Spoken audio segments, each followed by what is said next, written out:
Shrewsbury in the 60s. Fantastic school. Very liberal compared to some of the more right-wing educational establishments. We were the generation immediately after Willie Rushton, Richard Ingram, Michael Palin. And then, of course, there were people like Michael Heseltine who were there as well. John Peel was my immediate predecessor generation. So a really challenging school in the sense that boys were allowed to have a go at whatever they wanted to have a go at. They weren't really allowed to have a go at authority, which was still very much imposed, but by the boys on the boys, rather than the masters and so on. Respect for the masters was gained and developed by the masters themselves, really. I mean, it was their competence or incompetence that determined the level of respect that they were held in by the boys. Very sporting school as well.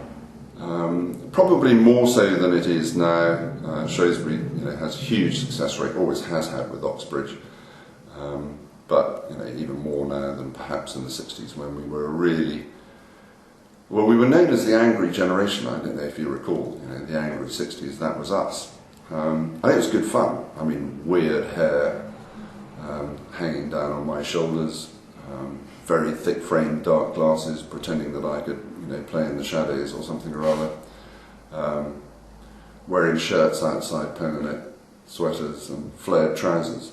And would you believe, at 6'7.5", I even had highish heels. But then that was just what we did then. Not a school that restricted you very much. We were allowed out in the town an enormous amount. And so this idea that public schools were sort of prisons, I don't go along with. I think in Willie Rushton's time it probably was the case, and that's what they rebelled against, but we had much more freedom by the time that I was there. And that in itself was good fun, because you were kind of breaking new ground, perhaps breaking a few rules. Well, personally I break a lot of rules, and thoroughly enjoyed doing it.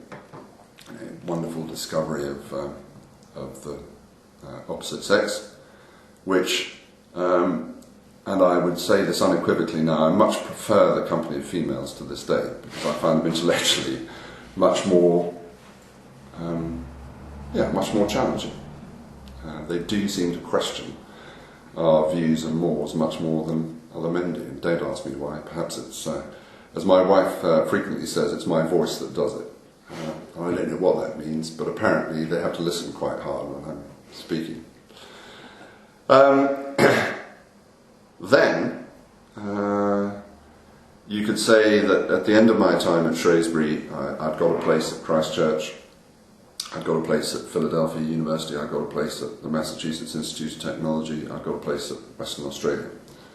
I was definitely estranged from my father, who by this stage had decided I was beyond the pale. My older brother had left Shrewsbury early and gone off into engineering, as you did. When you were the older son, you did what your father required of you so that you would move on in that particular world. My older brother went off into engineering with Marshalls in Gainsborough, went out to Kenya, and sort of the colonial life was recreated for my older brother. And I think my father would probably say that if he were alive, that he was rather hoping that my brother would end up in Kenya as a major tea planter and owner, and he'd live out his days out there.